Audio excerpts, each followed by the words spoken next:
Good morning, good afternoon, good evening. Hello po sa inyong lahat, mga team abroad, team Pilipinas, team seniors, team bahay. Magandang araw sa inyong lahat. Hello! So, ang ating pag-usapan si Alden. Yung ano pala talaga, ipapalabas yung Stars on the Floor. Yun ang title. Sinisearch ko na talaga. Kasi yun, nababasa ko lang. So, sinisearch ko kung ano talaga ang totoong title. Stars on the Floor. Yun ang title ng kanilang palabas. So, may pinakita na sumayaw na si Alden. Pero magaling pa rin siyang sumayaw. Siyempre, no, kung ikumpara noon, parang slim pa siya noon. Tapos, ngayon medyo tumaba. O pumayat na naman ulit, pero hindi pa talaga kapayatan. Medyo chubby pa. Magaling pa rin naman sumayaw ang ating Tisoy. Kaso nga lang, may nagko-comments doon na tatay ka na, parang hindi na daw bagay sumayaw. Hindi naman. Magaling pa rin si Tisoy. Siyempre parang maano ka, 'di ba? Pag alam mo talagang ama na, parang masasalaminan mo talaga pag tingin mo, ama na 'to eh. Tatay na talaga. Pag sumayaw parang tatay na. Siyempre nga hindi naman bumabata, 'di ba mga palangga? So, ayan, mayroon na namang chika na bakit daw wala na naman si Main sa sa Itbulaga. Baka din daw katotohanan na umalis na sa Itbulaga. Yan na nga. Minsanan wala talaga siya, absent.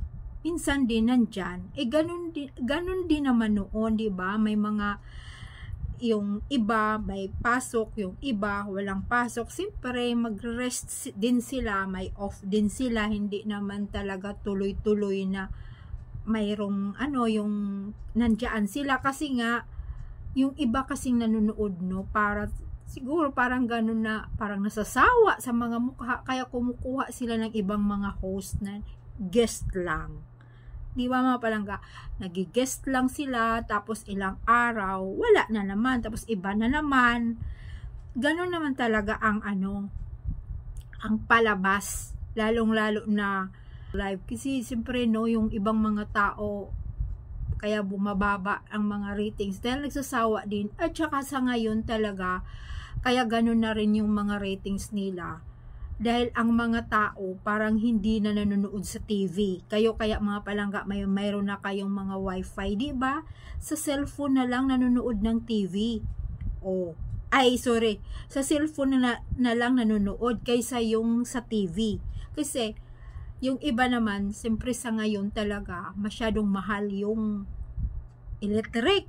Lalo na ngayon, mainit. So, mahal yung electric. So, yung iba, may cellphone naman, sa cellphone na lang. Iba rin yung sa TV. Kasi yung sa TV, parang ratings na, yan eh. Siyempre may ratings din yung TV kung ilang mga tao nanonood. Kaya doon. Pero kaya nga yung iba, mga mababa na, hindi na sila nanonood. Sa cellphone na lang. Di ba mga palangga? Kasi pag tayo, bit-bit natin yung cellphone, tapos may wifi ka. Sa cellphone na lang. Manood ka pa ng TV, masyadong magastos yung electric. Di ba? Ang sa cellphone naman, din yung ipag-isaksak mo, siyempre wasting din ng electric, pero at least isa lang yung nagamit mo kaysa mag-cellphone ka pa, tapos mag-TV. Sa ngayon talagang panahon sobrang tipid dahil sobrang mahal lahat na. Di ba mga palangga? So ayan, siguro nag-absent din yun or nag-off si Main, kaya hindi na naman nila nakikita. Pero nandyan lang yun na nga sinasabi ko. Kanya-kanya lang din naman tayong POV. Siyempre, lahat naman may, tsaka hindi naman lahat pareho tayong, diba, yung mga isipan natin. Nag-off lang dahil, siyempre may inisikaso, ganun talaga. At tsaka alam yung mga palangga, hindi yan sasabihing aalis siya, hindi, at saka hindi, wala rin talaga, para sa akin, walang balak yan siyang tanggalin. Kasi iiwan dyan. Ilan na lang silang mga tunay na mga, na mga host na naiiwan. At binitbit nga yan. Nung nagkagulo, siya pa ang binitbit. At saka nagtatanong nga noon, daming nagtatanong, bakit si Tisoy hindi nila kinuha, at saka siyempre yun na nga, pinaghiwalay nga yung Aldab. Alam nyo nga palangga, hindi nga magkakapareho talaga. Siyempre uulit-ulitin natin yung pagsasabi, hindi nga sila magkakapareho ng management. Kasi iba nga yung management ni Tisoy.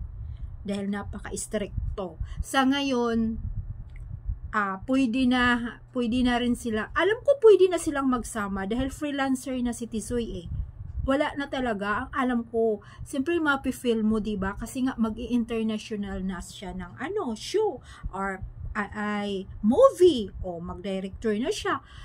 Kaya alam ko, feel ko lang sa inyo mga palangga, talagang na siya, freelancer na hindi na talaga yung exclusive na naka-perma ka.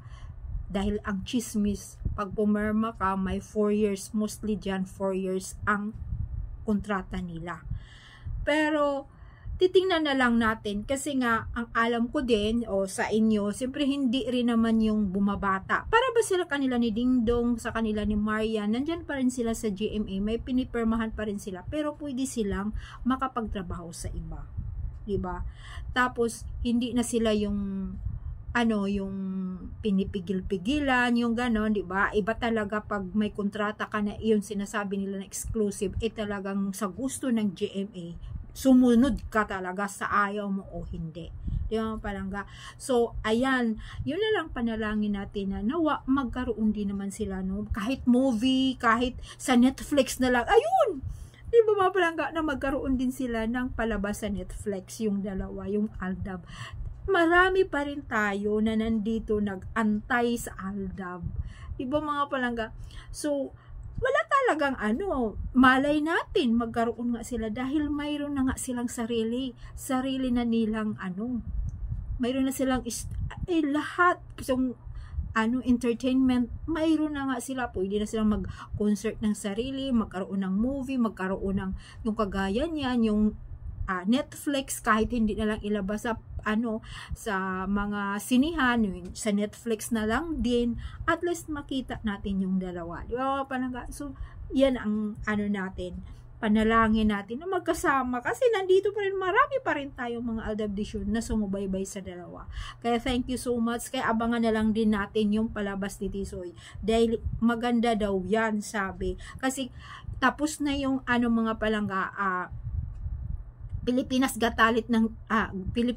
Talent ng 2. So, kailan lang nag-finale. So, ito na naman, syempre, ito ang papalit.